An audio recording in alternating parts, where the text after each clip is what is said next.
So what I'm hearing is that you did have access as a child, and over your course, growing up and going into adulthood, you gradually just shut it all down.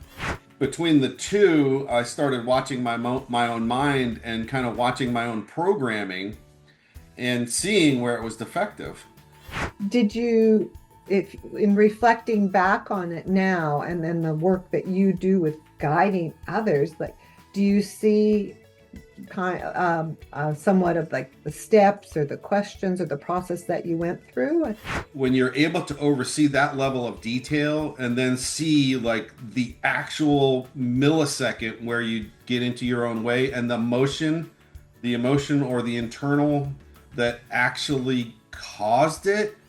Yes. And I'm also curious, is your experience one where that storyboard, all those thought patterns and stuff that you made it mean before, does that lose its stickiness and you're able to see more clearly? I no longer processed emotions as emotions. I kind of flipped the script on them, and I tried to interpret them as energy.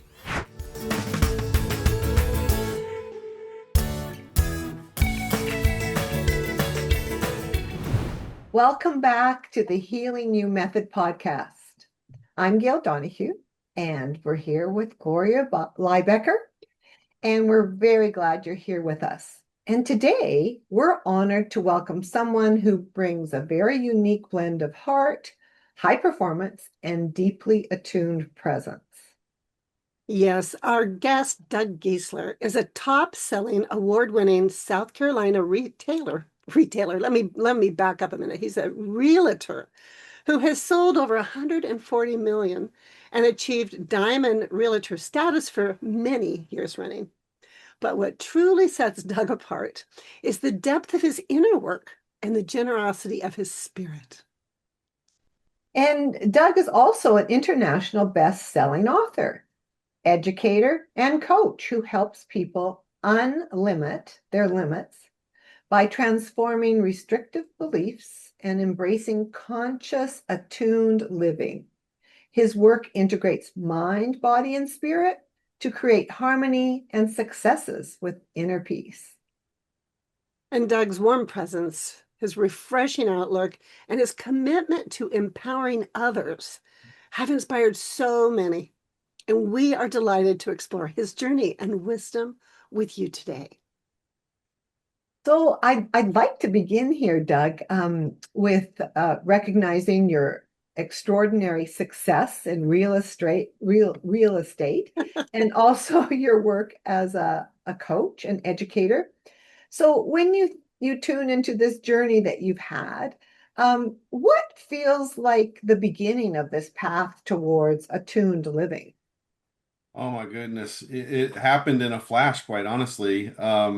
I would say the easiest introduction, and thank you very much for that warm welcome. I appreciate that so much, and happy holidays to both of you. I had a really successful early, let's call it my first half of my life. Hopefully it's not a half, but the first part of my life up until my late 20s, um, I had a lot of feelings that I didn't know what to do with them. And so my methodology was to bottle them up, shut them off, close them out. And I had really tunnel vision for the whole first half of my life because I just didn't understand how to process emotions. It was just overwhelming to me.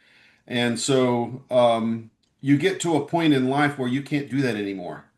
And that's where I got to, and that happened in my late 20s. I was very successful. I was really successful in sports as a kid.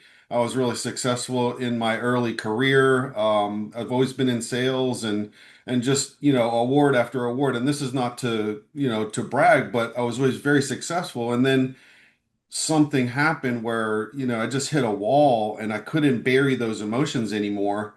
It Mm. just I couldn't do it. So kind of, broke down, had to stop and start looking at myself in a different way. And over several years, things just started to unwind. It went from top of the world to I couldn't do anything right. It was like I couldn't get out of my own way. I was struggling. I was struggling emotionally. I was struggling financially. And, just because of what I was doing during that period of my life, I had, I would guess the easiest way to say it is an awakening. I had a Mhm. conversation with the man upstairs, and I kind of understood what I was supposed to be hearing, but I wasn't hearing it. I wasn't hearing it, I wasn't feeling it, and I wasn't seeing it for sure. Mhm. Why? Because I shut it off. So I literally asked to be able to hear, like speak to me in a way that I can hear you.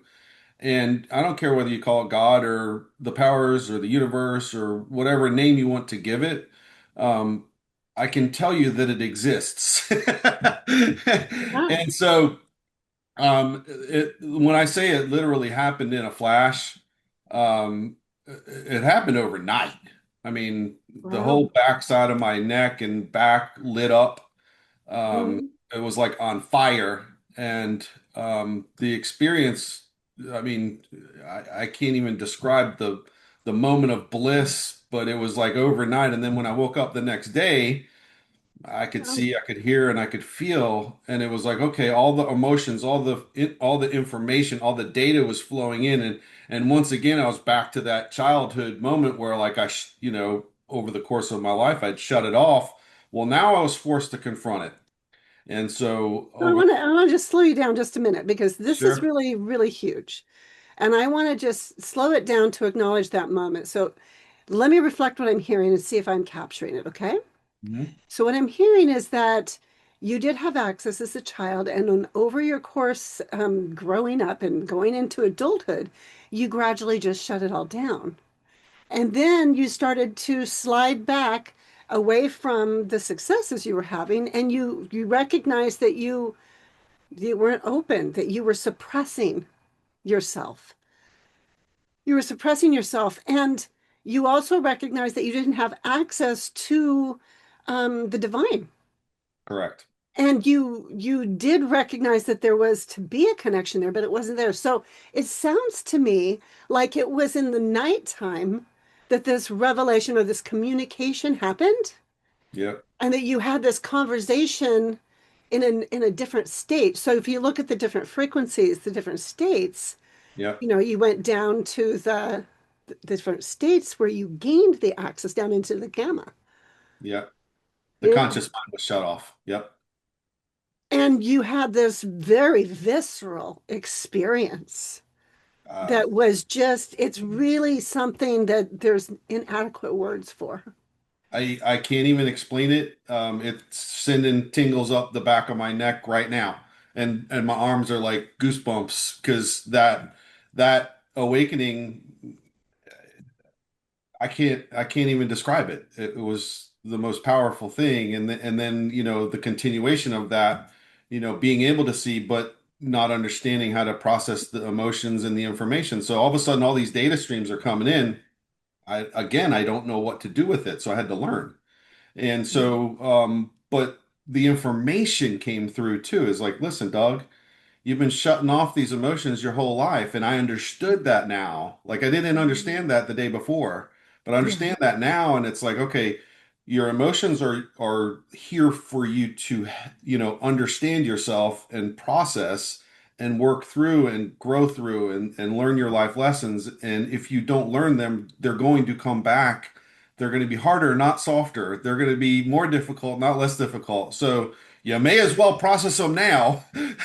Because if you don't, so now I know this information, I'm like, okay, well then if that's, what I'm here for, then I might as well get to it. Okay. So and this was after reading the Bible, reading, Think and Grow Rich, all these different motivational things. I was reading Hawkins, I was reading, all Guy Finley and all these amazing authors and putting all this stuff together. And at that time, I was actually programming in a new language, uh, trading software. And so between the two, I started watching my own mind and kind of watching my own programming and seeing where it was defective. And so, like, that's a gradual, it's not like instant enlightenment or anything, but it's a gradual awakening over time where you start to see like, oh darn, there I go again, getting in my own way, you know? Mm. And so, um, So Doug, I'm curious, like, it sounds like you did this and did this yourself. yeah. So, did you, if in reflecting back on it now, and then the work that you do with guiding others, like, do you see somewhat of like the steps or the questions or the process that you went through? Mhm. Okay, so would you be willing to tell us a bit about that, and then tell us how you guide others to then help them begin to identify their beliefs and see these patterns, and then help them to, I guess, transform, if that's the Mhm. right word. Yep. Um, I'll take you back to the first book, which is Be the Instrument, because that kind of frames the conceptual. From my mind, what I try and do is I try to not be in my mind, but be above it in a way, so that when data comes in, whether it be sight, sound, or feelings, I'm not dialed into one, but I'm dialed into all of them at the same time because we just don't know which data stream it's going to come in because when we feel these emotions they're going to come through in one way, like either it's going to hit as a feeling like our stomach gets a little tight, our hands get a little sweaty, our energy level climbs a little bit because we're fearful or excited. So what I learned to do was to oversee my mind and my body at the same time. So while I'm out looking outwards towards the world and trying to accomplish things, task oriented, I've also got this somewhat multi view of the way that my mind and body are perceiving life, for lack of a better way to put it. And what happened in that growth stage of my life, and it's still going on. It doesn't end, but it's a learning process of where are these things hitting Doug Giesler, and they're not going to be the same as they would be for Gloria or Gail. Each person is individual, so what we need to do is try and relate from a different perspective. Okay, this is how it hits me, but that's not necessarily how it's going to hit you. And so that's where you get into the coaching end of it. But the other part of it that was really instrumental for me was that a part of overseeing your mind as you're processing information and processing life, um, it got to the point where I was getting into the zone, so deeply into the zone that time was really slowing down. So, uh, when you're able to oversee that level of detail and then see like the actual millisecond where you get into your own way and the emotion or the internal that actually caused it, it was an attachment. And what I learned was not only to identify the attachment that was taking me out of the moment, because if you're not in the moment, you can't make a strong choice, can't make a choice at all, no less a strong one.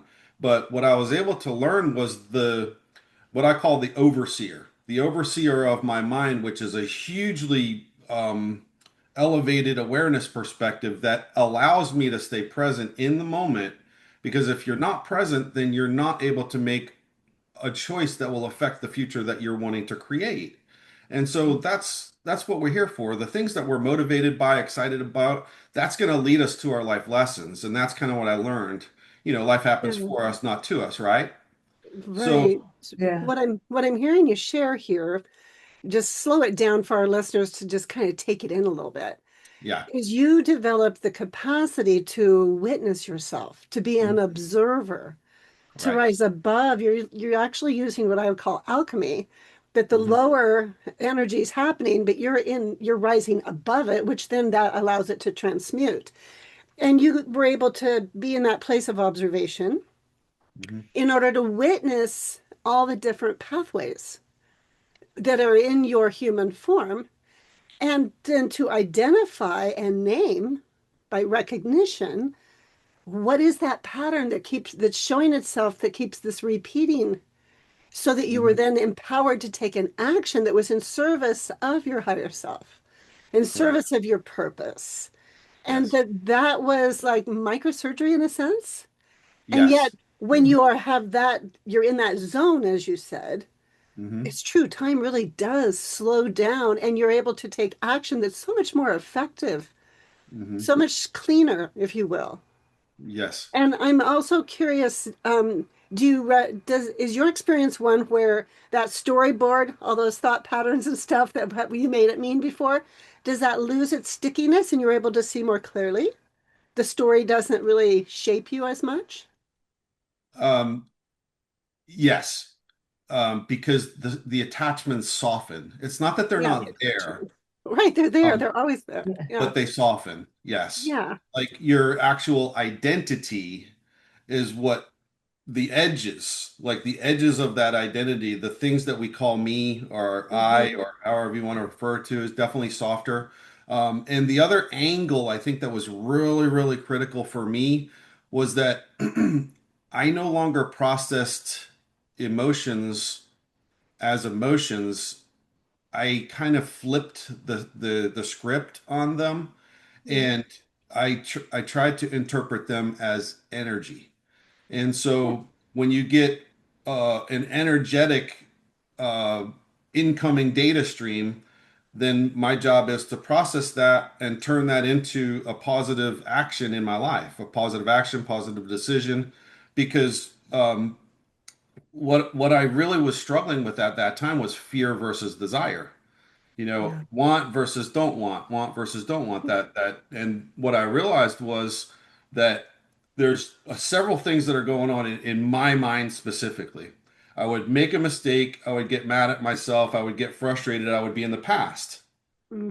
And so in the past, you can't make a decision at all. So you get locked up in that blame, self-blame, anger, frustration, and that is processed and stored in the body until you release it one way or the other, either on yourself, on somebody else, situationally, whatever. Um, and then you're not in the present moment. So then if you go to the other side of the extreme, you're either caught up in the future in desire or fear. So you're flip-flopping constantly between, the past and the future, the past, the future, the past, the future, and you're not spending any time in the moment where you should be making your positive decisions. And so, what I was learning was these emotions were coming in as energy, but I wasn't processing them as energy. I Hmm. was processing them as fight or flight, Yeah. right? And so once you turn the table on those emotions and you learn to understand the energetic response in the body, then you can convert it, transmute it, if you want to call it that.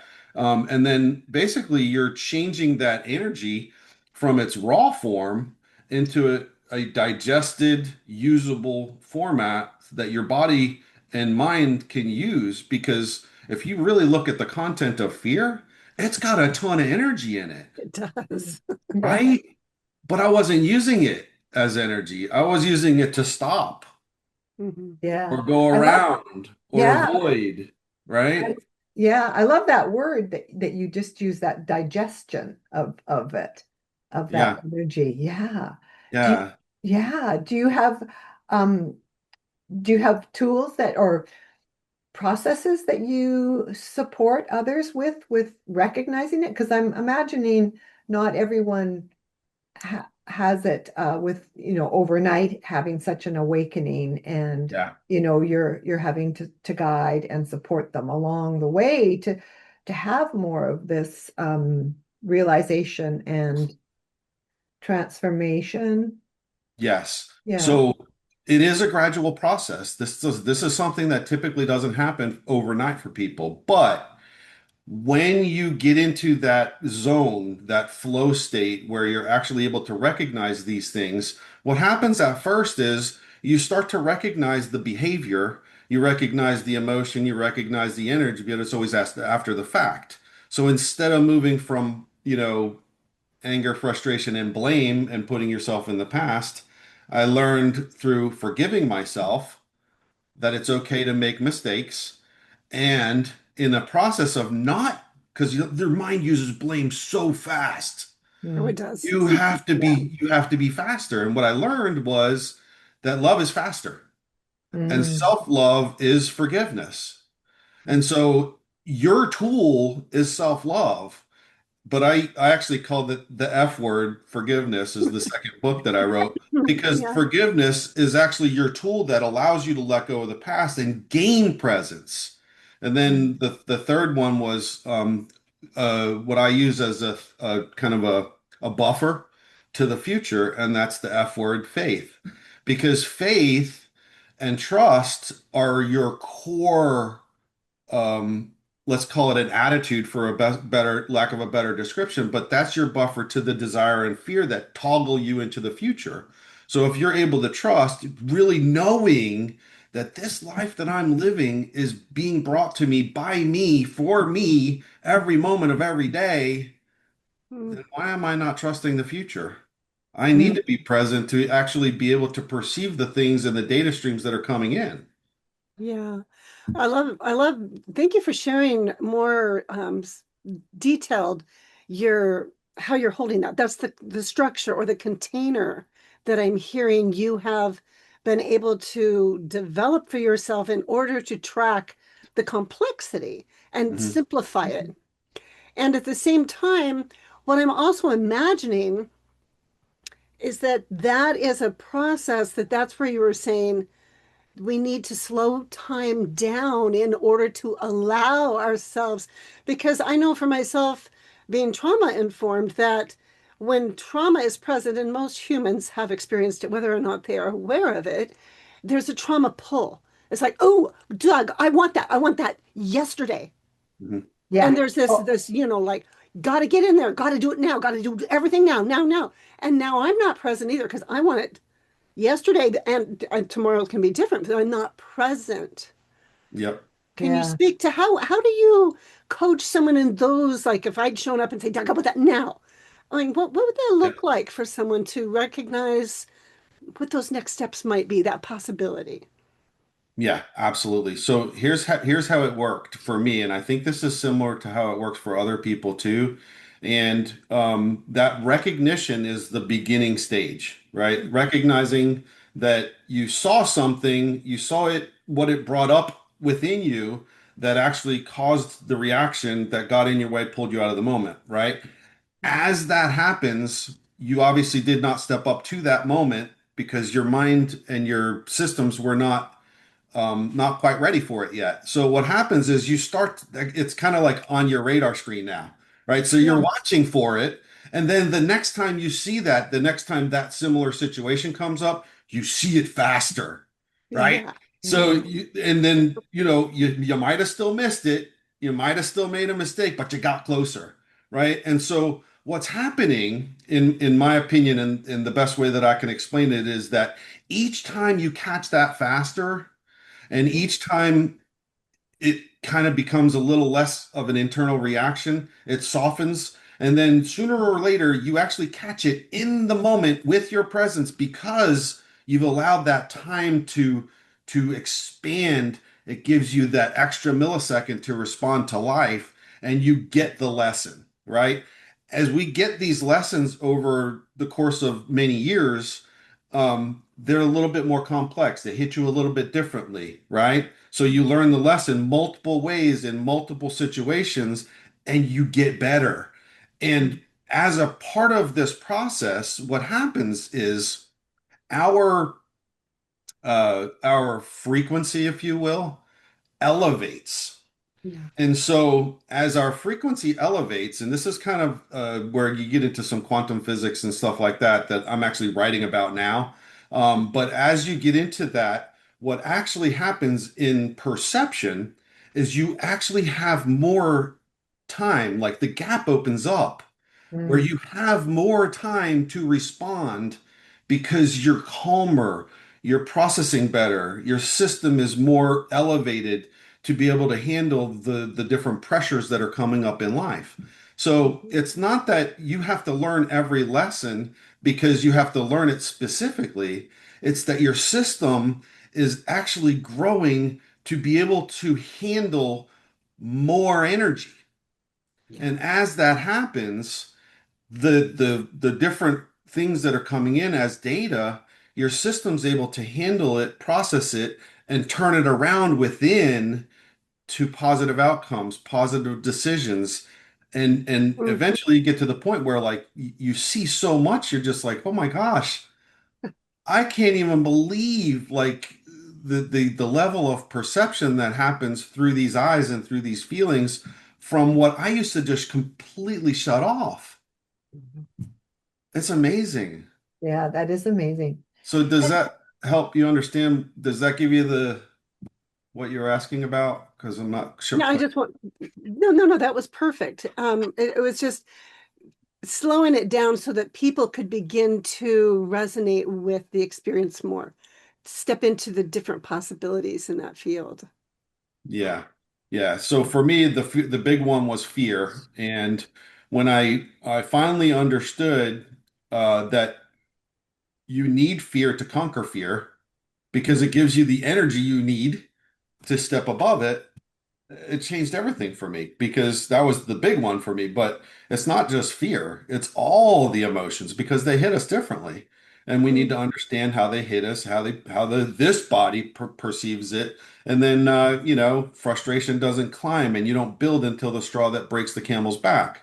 You're processing it in the moment and you're not letting it build within. I always talk about, the psychosomatic stuff that we have happen to us, right? You got pain and you got emotions and you got stress. That's the human condition, right?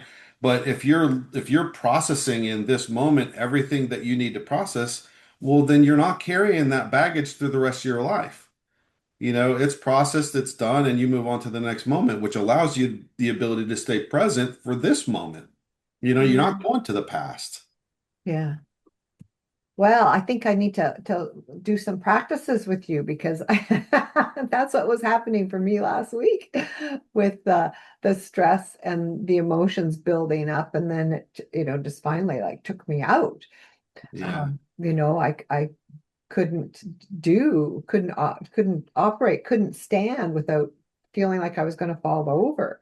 But Mm. it's so interesting that I'm aware of it. I think that I'm doing it, but obviously I'm not doing it enough or regularly. I don't know. So now that I think like, oh, am I ever going to get this? Or what mistakes am I doing? I don't know if you have anything that you can say that for me, if there's anyone else like me that's out there in terms Well, of, I mean, I don't know exactly what you're struggling with, but I will say that a lot of people struggle around the holidays because they either don't have their pets that they once loved, or they don't have loved ones with them that they want to be with Mm, them. And that particular issue goes back to impermanence, and I talk about that a lot in my first book. And when we kind of long for the past, so to speak, we can get locked in a den of pain relative to the past. And again, this is a time distortion. This is the way that the mind processes. So if we're in that, let's say lower realm, lower frequency, lower amplitude waves, they're actually wider. So we spend a lot of more time on the downswing, but as they narrow down, we find ourselves a lot more in presence. And so if you're in presence, there is no relationship to time.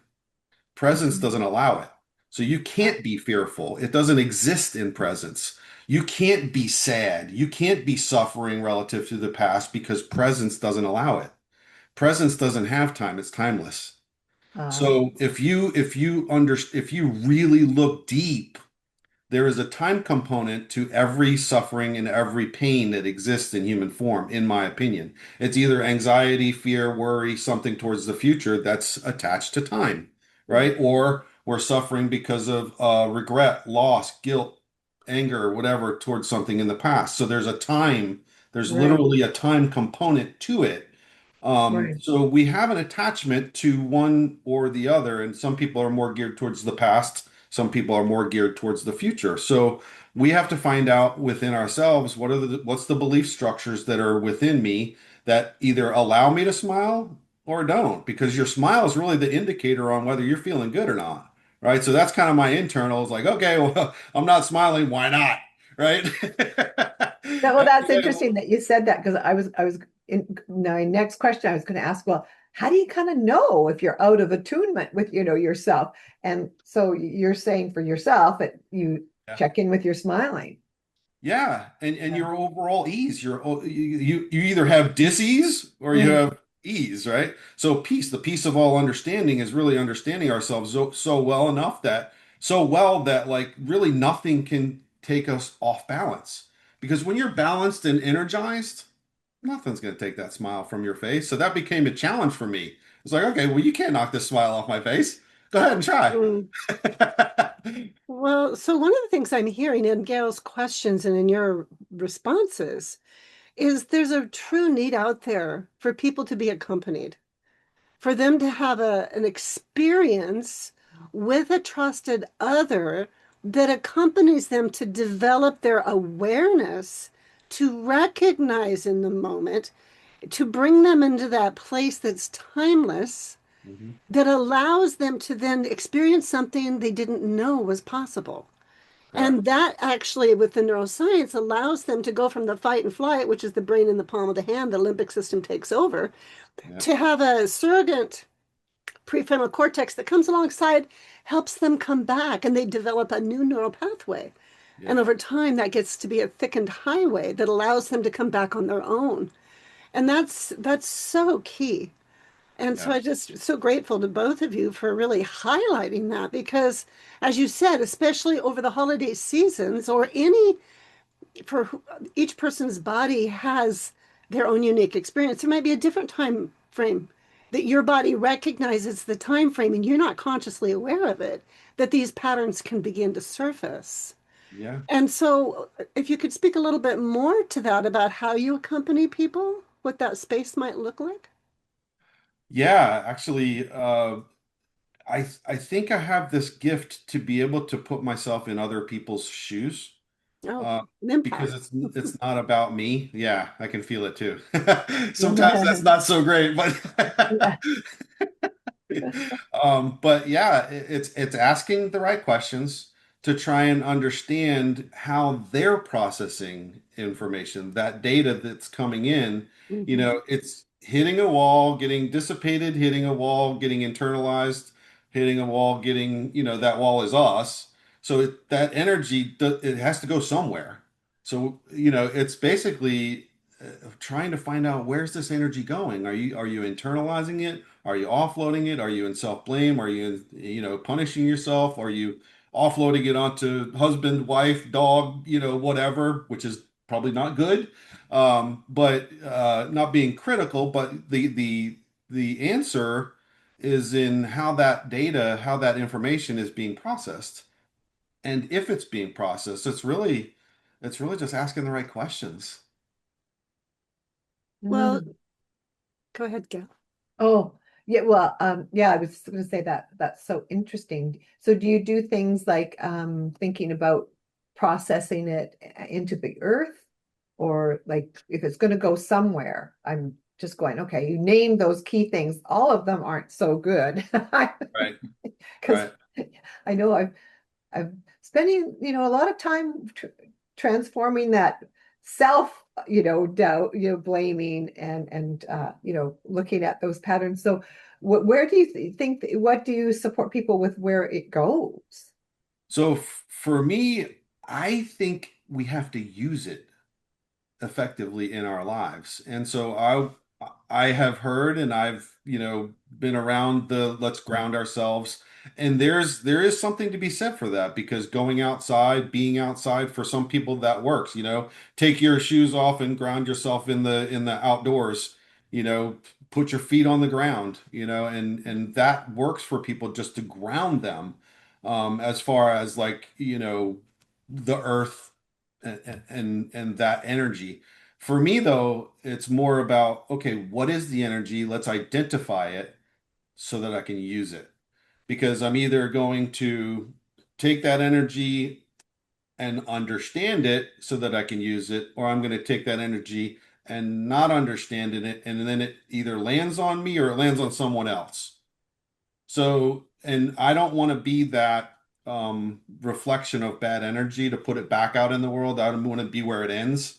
And so I want to, like any bad energy, if somebody's angry, I can take that and I can, you know, it doesn't feel good, but I can take that energy and I can convert it and make it into a positive within myself. What I try to do is show people how to do that within themselves. And Yeah. so it's all about energy for me. Not all energy that comes into our system is going to be good, and it never will be. But learning when you have bad energy coming in that it doesn't have to go back out or land on us, that's huge. Yeah. Yes, for sure. Yeah. Yeah. Thank you. Yeah. Well, on that, do you have a simple practice that you could share with our listeners right now? Just something simple that they could think about and experiment with and be curious about to looking at attuning themselves and recognizing this energy? Yeah, absolutely. The main thing is to get out of your head and into the body. Mhm. Having that what I call the overseer perspective of, from above myself, literally, because if you're in your mind, you're not seeing everything that's coming in. It's just Mhm. not possible. You have to get that elevated perspective to be able to see, hear, and feel, the whole, situationally, personally, who's involved with this other than me? What do they want out of this? Like there's always a give and take of energy, right? So if you start to see from this perspective and understand yourself, then you actually start to feel, okay, well, other people are in this situation with me and they want something out of this as well. So, you start to process life differently because, yeah, not only is it all about energy for me, but it's all about energy for them. I read a book called The Celestine Prophecy. I'm sure you're familiar with it. But Yeah. it talks all about energy, poor me, the interrogator, the dominator, and the aloof. I'm more of an aloof, but then like when you're talking to somebody and you're kind of give and take in that situation, you can go, okay, well, this is the type of energy and this is the type of responses I'm seeing within this person because then you have a better idea how they're processing life. And then you can guide them a little bit better because you understand the perspective. Yeah. That makes So sense. what I'm hearing you say is that you really take the time to really get to know the person and recognize their patterns. Hmm. And you do that through a lens of curiosity and presence, Hmm. which then because you're modeling that, you're embodying it, if you will, that actually is energetically creating that container to have that neuroception of safety so that their body recognizes, even if their mind doesn't, that it's a safe place to explore. Right. So they learn how to focus their attention by the questions you ask. And through that process, they can begin to recognize what energy even is, because many people don't have a language for emotion, let alone sensation in the body, or even how to get there. They walk around, here. And Hmm. so the lens of curiosity is really a pivotal place, is what I'm hearing. It is. And there's a key point at which it turns on. And like you said, a lot of people aren't dialed into it. And there's one reason, in my opinion, because they've disconnected a key component within themselves. It's called your heart and what Mhm. matters to you, right? So if your Mhm. heart's disconnected from your emotions and all the other data streams that are coming in, well, then Mhm. you're not going to be able to tie the pieces together because you don't know what you're attached to. Like the heart is what creates those attachments. So if you don't know what they are, then yeah, you're disconnected from your heart and you're not going to understand all the complete picture for me. Yeah. Like, And so so what? Go ahead. then another thing you said at the beginning that I really loved, that I want to highlight here about energy, is you said, well, maybe you're feeling fear or excitement. Well, right there is the continuum of that energy. Hmm. And we can be conditioned in our experience of life to always interpret that energy as fear and Yep. not even realize the other spectrum, end of the spectrum is excitement, Yes. which is a whole different felt sense. And so when you can begin to connect those dots Yeah. And instead of being in that really big oscillating pattern where it's either total terror or it's total bliss or excitement, you can actually be in a zone that's here that you can begin to recognize it, especially when Mhm. you go up higher in the frequency. Yep. So, Well, you know what, Gloria, when you're just saying that, I just had what came to me, which was so cool about it, when you're talking about, experience of fear or bliss, like all of a sudden I had a sense of me as being young and little and having both at the same time. oh, Like, yeah, like it being totally wanting is. to do something or see what that snake was going to do or something like that, but knowing I'd heard from my sister, how scary snakes were, but I really wanted to see this snake. So I had some fear, but I had some excitement too. Yeah. Yeah. And I don't know, Doug, is that kind of like more like the presence and like what you're trying to talk about with that energy? Yeah, I think what you're describing is is also tied to what we were talking about earlier, is like as you start to, gain these little victories, step up, step up, step up, step up, so does your frequency. So I think it enables you to be able to process that. It's like your processing capabilities more refined. Hmm. And so, there's only a millimeter difference between fear and desire. Right? I mean, so, but you won't recognize that in the early stages. You just won't. Fear will be fear, and there's no, there's not a lot of excitement around fear when fear's fear. I know Yeah, because I've so been there. so when someone is in that state and it's a very much lower frequency, how do you, I don't know if you can speak to this or not, but how do you make that safe? Is it with just having a compassionate heart yourself and allowing them to become more familiar with that and discovering that they're not going to get eaten or whatever the fear is? Mhm. Well, yes, both of those. But if you really look at fear and the way that we're designed and what we're here for, right? When we talk about how everything that comes to me and is for me in my life. So I was brought to that situation so that I could get through that situation. So now, if I look at it from that perspective, what's on the other side of that fear? So Oh, there has to be a amazing. motivating factor for me to go through that terror or whatever you want to call it, Hmm. because the terror can turn to excitement in a second if you're wanting something bad enough, right? You will step up to the plate if you want it bad enough. So there's a combination of, yes, I totally understand where you're at. Please try to understand fear is energy, and if you use that energy to get you to the other side of whatever that obstacle is, you will get what you want, and there's your motivation. So that's huge. It is. I like how you slow it down to acknowledge the fear and then, even asking those open-ended questions. What's on the other side of this fear? What is it you'd really like? Yeah, If you could reach beyond that fear, what would be there? Yeah. yeah. Yeah. I mean, if there's no motivating factor, then you're never going to confront that fear. There's nothing to drive you through it. But that's where I say that you need the energy that fear contains. You consider it the fuel that you need to get to the other side. And that's Right. what fear is to me. So you use fear, the energy that's contained in it, gas up your engine, fire it up, let's get going. Yeah. Awesome. Uh, so, so Doug, I was wondering, where can people find you and learn from you or connect with your work? Yeah, so I have several websites that I've set up with free downloads for people just to get some exposure to me. Obviously, I've got the three books and I'm working on a fourth right now. But I've got several websites. You can look at the books at unlimityourlimit.com/books. Those are where my books are right now, and there's going to be another one coming out. There's a free download on betheinstrument.com, which was my first book.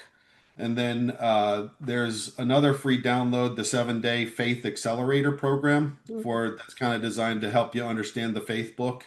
And that's the fwordfaith.com. There's a free download there. And then there's also one that's geared towards the past. and obviously the forgiveness book, which is the second book, and that is the F word forgiveness.com. And there is a 30-day forgiveness card deck for people to download for free there. So give you some exposure to, that concept of forgiveness, the evolution of the moment, flip-flopping from, the past to the future, and maintaining that presence because to me, uh, these, let's call them triggers, because I know everybody knows that term.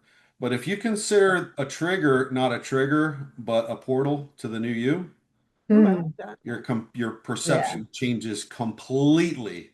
So I would highly recommend that, you go grab these free downloads, get some exposure to what I'm talking about. This next book that I'm writing is going to be like a kind of a comprehensive of the last three summary, and then we're going to dive really deep into fear. It's going to be titled The F Word Fear. And time is going to be an element of this because I'm going to introduce the concept of time that we're talking about today and how that really uh, it creates loops because we have not disconnected from time. If there's time involved and a lack of presence at all, then you have a relative to an attachment in the future or a relative time-based aspect towards the past. And I'm really diving deep into that with this next book, talking a little bit about, the quantums and energy levels, frequency, and really dialing it in for people so that they can really understand the intricacies of this because this is deep. This is really good stuff. And it's powerful too. Oh, it is powerful. I love your excitement and your passion and your presence that you bring. Yeah, I've really enjoyed this conversation so much, Doug. I really do appreciate you. Your presence brings not only clarity, but it really opens up that plane of possibility that Daniel Siegel talks about. That's right. Yeah. That's right. When Oh, you can see that potentiality in the moment because it opens up, it changes Mhm. your life. Does. yeah. It really Yeah. does. And thank you so much for having me, Gail and Gloria. You guys are wonderful. Ladies, I should say, are wonderful. And I truly appreciate being on your show and hope we can do it again someday. Thank Yes. you. Thank you so much. And, with this rich and very heartfelt conversation with Doug, it really leads us beautifully into giving you a bit of information about our next episode, which is titled Life Scans and Sacred Breath, Mapping the Inner Landscape with John Osborne. Yeah, John's journey bridges the world of high-level achievement and deep contemplative practice. And he now offers intuitive life scans and healing breath work that illuminate the emotional patterns that are shaping our lives. Awesome. We will be exploring how truly being seen at the level of the body, breath, and soul, and how this can open new pathways for healing and choice. We're really looking forward to sharing John Osborne with you.